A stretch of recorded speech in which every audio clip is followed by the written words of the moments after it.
La libertad es el concepto que ha inspirado lo mejor en las más grandes civilizaciones y se ha convertido en el pilar de las naciones. Siendo que la idea de la libertad es tan amplia, es común pensar que sea difícil que un solo ser humano la posea. Pero es precisamente en la vida individual de las personas donde la libertad logra su propósito. Este tipo de libertad personal es lo que realmente importa. Libertad para actuar, libertad para relacionarse y libertad de ser y de transformarse. Por más de 15 años, For Life ha extendido un pasaporte a la libertad a miles de personas en más de 50 países en todo el mundo. Estas personas han logrado liberarse del temor financiero, han logrado la libertad de construir un negocio y definir su destino y la libertad de ofrecer un legado a su posteridad. Juntos, edificando vidas, es la historia de For Life que forma parte de la vida diaria de miles de familias en todo el mundo. Estas son solo algunas de esas historias.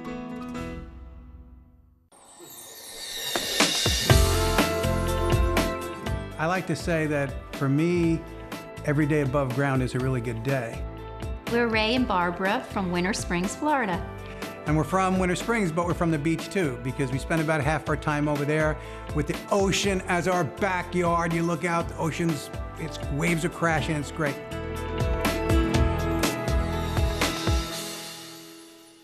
I started my For Life business at the worst possible, lowest point in my life. I walked into my doctor's office. He looked me right in the eye when he was telling me what's wrong, and he said, it could be a year or two, could be a little longer, referring to how long I was going to live. I came home, I went into a major depression, and that's when I got the call about For Life research. I'd heard about network marketing before. I'd been up and down, love-hate relationship, kind of in and out.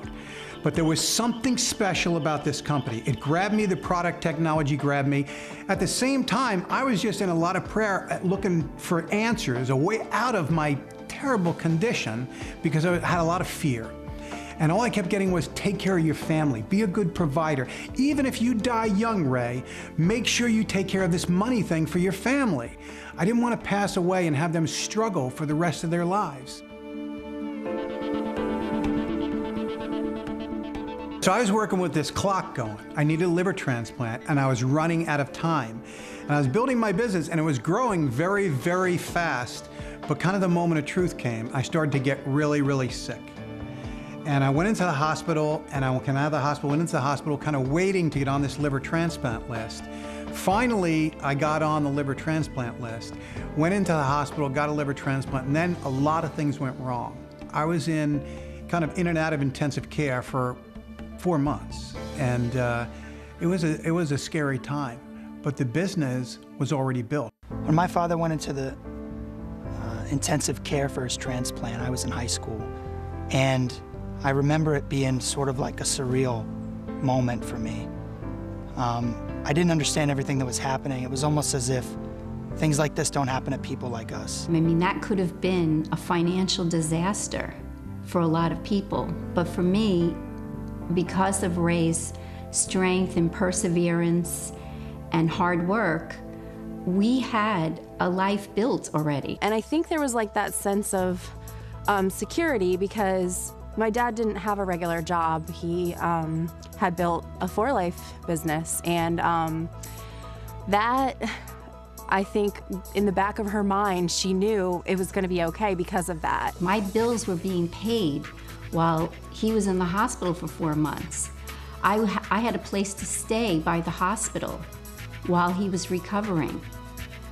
That was only possible because of For Life, because of what Ray had built for our family with residual income. And I remember them coming home after he got better, he got the liver transplant. And I remember them talking in the kitchen because they had just gone to the mailbox, and their check had actually gone up while they were in the hospital. I mean, he hadn't worked for practically almost a year between the time of before the transplant and then during the time he was in the hospital. I got out of the hospital a few days before Christmas in 2003, and I think it was March of '04, we were pinned the first Platinum International Diamonds with For Life. We're constantly reminding each other of who we are. And you said we sell hope That touched me. My friend Dave Daughtry says you can get paid for what you start. And we started and hit it hard and worked it hard. Because I understood the promise of this business is you work really hard for a few years and you can achieve freedom. To me, freedom was not having to work for somebody else, not having to work long hours, which is what I always had to do in the restaurant business and other jobs. Weekends, long hours away from my family. Now I do what I want. I work when I want. I work in my periods of strength. And the other blessing is the time. Just being able to do whatever we want to do whenever I want to do it. And I have a strong desire to help single mothers and help them with their needs and their wants. And I do that on a regular basis.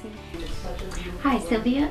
Yes. This is Barbara calling from Esther, Single Mothers Outreach. How you doing today? Non-for-profit organizations such as Esther are very thankful for our volunteers such as Barbara. We could not survive, we could not move to the next level if it wasn't for our faithful volunteers. And also for our partners, For Life being one of our biggest sponsors. You don't fall on your face 100 times to not try again. You know, the whole reason everything happened in your past is to lead you to right now. Not to say, no, I'm not going to try again, but to say, yes, I'm going to try again. I had to try again at the worst time in my life. I had way more excuses than anybody else not to do it. But I also had a dream and a vision to take care of my family and be a good provider and to build something. And, you know, by God's grace, I was able to do that.